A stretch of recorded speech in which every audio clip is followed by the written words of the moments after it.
ஹரம பார்வதீபதையே ஹர மகாதேவ. அன்பார்ந்த பக்தி ஒலி நேயர்களுக்கு சுவாமிநாதன் அனந்த கோடி நமஸ்காரங்கள். தாயார் இருந்ததுமில்ல தனபயர் எடுத்ததென்ன தரணியை ஆண்டதும் என்ன. எதுக்காக சொல்றேன்னு பார்த்தீங்களா, இந்த பூலோகத்துல அதாவது பொருளுக்கு ஆசைப்படாதவங்க யாருமே கிடையாது. மண் ஆசை பெரிய ஆசை. இதுல என்ன அப்படின்னா, ரொம்ப வருஷமா அண்ணா தம்பிகளுடைய பிரச்சனைகள், சொத்து ப்ராப்ளம் தாத்தா காலத்துல இருந்து இருக்கு. ஆனா இன்னும் அது சால்வ் ஆகல. ரெண்டாவது, நடுப்புற மனக்லேஷங்கள். ஒரே தாய் வயிற்றுல பிறந்திருப்போம், பேச்சுவார்த்தை இருக்காது. ரெண்டாவது, அண்ணா தம்பிகளா இருப்பா. கல்யாணத்து அவ எப்ப நல்ல முதிர்ந்து ஒரு 18-20 வயசுல வரும் பொழுதோ அப்பையிலேருந்தே பிரச்சனை, மனக்லேஷம். இதெல்லாம் ஏன் நடக்குது? இந்த சொத்தெல்லாம் இப்படியே யாருக்குமே பயன்படாம போகுது.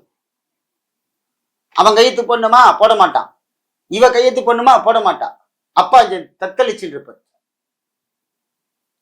இதெல்லாம் மனசு ஒன்று கூடி வரணும். என்ன பண்ணா இந்த சொத்துக்கள்லாம் சேரும்? ஜாதகம்லாம் அப்புறம் சார், நம்ம என்ன பண்ணணும் அங்க? சார் 20 வருஷமா கேஸ் நடக்குது சார், ஒன்றும் இல்லாத ஒரு விஷயத்துக்கு. ஆனா என் தங்கச்சி கைத்து போட மாட்டேங்குது சார். எங்க அப்பா வாங்கி வச்சார் சார் ஒரு வீடு, அதை எல்லாருக்கும் பாகம் பிரிச்சு கொடுக்க அண்ணன் சொல்றாரு, தம்பி கைத்து போட மாட்டேங்குது. எல்லாரும் கல்யாணம் ஆயிடுத்து, எல்லாருக்கும் குழந்தைகள் இருக்கு. இந்த பிரிந்த உறவுகள் சேரணும் முதல்ல. இது யாரால சேர்க்க முடியும் அப்படின்னு நீங்க யோசிக்கணும். அதுக்கு ஒரு தெய்வமே இருக்கு. எல்லாத்துக்கும் ஒரு தெய்வம் இருக்கு. அப்படிப்பட்ட தெய்வம் என்ன அப்படின்னா, லக்ஷ்மி நரசிம்மர். நரசிம்ம பகவானை வழிபட வேண்டும். பிரிந்த உறவுகள்லாம் சேரும் சார். யார் முக்கியமா சேர்க்கணும் ஆசைப்படுறீங்களோ அவாதான் பகவான்கிட்ட போய் பிரார்த்தனை பண்ணணும். சேர்க்க நினைக்கிறான் பாருங்க, அவன்கிட்ட தான் பெருமாள் வருவார். எப்படி அப்படின்னா, பிரகலாதர் இங்க பாத்தீங்கன்னா இரண்யகசிபுவை வதம் பண்றதுக்கு நரசிம்மர் அவதாரம் எடுக்கிறார் இல்லையா? பிரகலாதனை தான் கேட்கிறார் என்ன பண்ணணும்னு. நாராயணகரி நாராயணகரி நாராயணகரி நாராயண நாராயணகரி. எப்படி கூப்பிடுறா தெரியுமா பிரகலாதன? எதுக்காக? உறவுகளை வலுப்படுத்துவதற்காக. நரசிம்ம பகவான் பிரகலாத பார்க்கிறார், வத்தம் பண்ண போற அப்பாவை கிழிக்கிறார். ஒரு அப்பாவுக்கு ஒரு பிரச்சனைனா குழந்தைகள்லாம் பதறும். இந்த காலத்துல அப்பாவே அடிக்கிறவன்லாம் இருக்கான், அது வேற கலி நாசம். அது தாயார் இருந்ததுமென்ன தனபயர் எடுத்ததென்ன தரணியை ஆண்டதும் என்ன.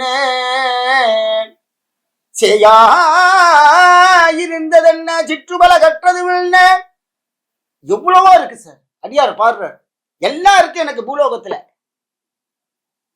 ஆனா என்னுடைய இந்த உறவுகள் மட்டும் என்னோட ஒட்டிக்கல. அதான் சொல்லுவான், அவனுக்கு இப்ப வந்துட்டு காசு வந்துருக்கிறான், மதிக்க மாட்டான் எல்லாரையும் அப்படின்னு. இந்த நரசிம்ம பகவானை வழிபடுங்கள். இந்த நரசிம்ம பகவானை வெள்ளிக்கிழமை வீட்டுல பானகம் வைத்து நைவேத்தியம் பண்ணுங்கள். சில பேர் சொல்லுவாங்க, சாமி நரசிம்மரை வச்சா பயமா இருக்கு அப்படின்னா. ஒன்றும் வேண்டாம், நீ போட்டோவோட வேண்டாம் அவருக்கு. உங்க வீட்டுல தீபத்தை ஏத்தி வை வழக்குல. அவர் எங்க வேணாலும் வந்து உட்காந்துப்பார். தூணிலும் இருப்பார், துரும்பிலும் இருப்பார். பிரகலாதனுக்காக அங்கங்க ஓடி வந்தார். ஓம் பக்திக்கு வரமாட்டாரா?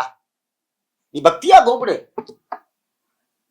உட்கார்ந்தத்துல சொல்லு, நரசிம்மா போற்றி, நாராயணா போற்றி, லக்ஷ்மி காந்தா போற்றி அப்படின்னு நரசிம்ம பகவானை கூப்பிடுங்கள். இந்த பிரிந்த உறவுலாம் சேரும் சார். தம்பதிகள் ரொம்ப சண்டை போடுவாங்க, நிம்மதியே இருக்காது. கல்யாணம் ஆகி ஒரு வருஷத்துல பிரிஞ்சவங்கலாம் இருக்காங்க நிறைய. ஏன் காரணம்? நல்ல ஜாதகம்லாம் எல்லாம் பார்த்துருப்பாங்க, பையனுக்கு ஒரு ஃபீலிங்கா இருக்கும், இல்ல பொண்ணு ஒரு யாரோ ஒருத்தர். இதெல்லாம் மாறணும் அப்படின்னா நரசிம்ம பகவான் சேர்த்து வைப்பார். பிரியாம இருக்கணும்னா நீங்க இந்த சுவாமியை தான் சார் பிடிக்கணும். ஆமா, இந்த சுவாமி தான் நரசிம்ம பகவான் நம்மளை காப்பாற்றுவார், பிரிந்த உறவுகளை சேர்க்கக்கூடியவர். ஏன் அப்படின்னா அகோர ரூபம்.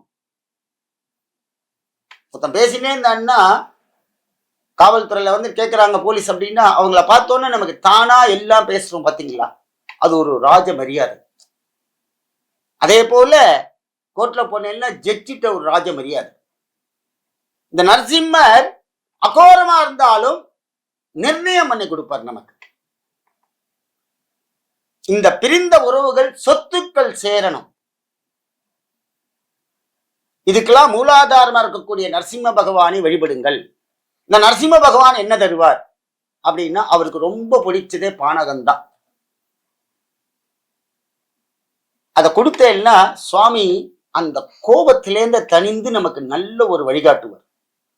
சுவாமி எனக்கு வீட்டுல எல்லாம் பண்ண முடியாது, கோவில்ல போங்க, நரசிம்ம பகவான் இருப்பார், பிரார்த்தனை செய்யுங்கள். பெருமா கோவில்ல நிறைய இருப்பார். லக்ஷ்மி நரசிம்மர் இருப்பார், யோக நரசிம்மர் இருப்பார், ஏதோ ஒரு நரசிம்மர். நரசிம்ம பகவானை வழிபடுங்கள். கோபம் தனியும் சார். சார் எங்க வீட்டுல அவன் எதுக்கு எடுத்தாலும் கோபப்படுறான் சார் அப்படின்னா அவளுக்கா நம்ம பிரார்த்தனை பண்ணலாம். நரசிம்மா அவனுடைய கோபத்தை தனி அப்படின்னா சுவாமி கண்டிப்பா அவனுக்கு ஒரு நல்ல வழிகாட்டி விட்டுருவார். அப்படிப்பட்ட இந்த பிரிந்த உறவுகள் சொத்துக்கள்லாம் 10-20 வருஷமா பிரிக்க முடியல, யாரும் ஒத்துழைக்க மாட்டேங்கிறாங்க. 2 தலைமுறை போயிடுத்து, ஒரே சண்டை, கூப்பிட போனாலே சண்டை.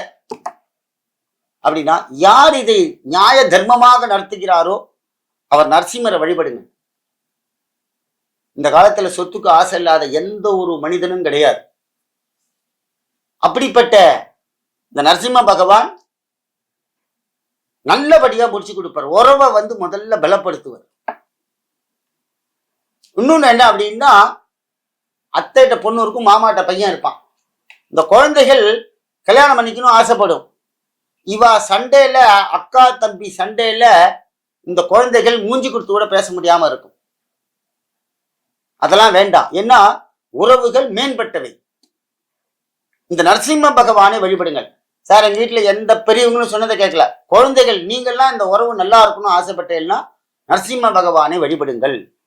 சொத்துக்கள் வந்து சேரும். வீடு பிரச்சனை அப்படின்னா அவரே பண்ணி கொடுப்பார் நரசிம்ம பகவான்.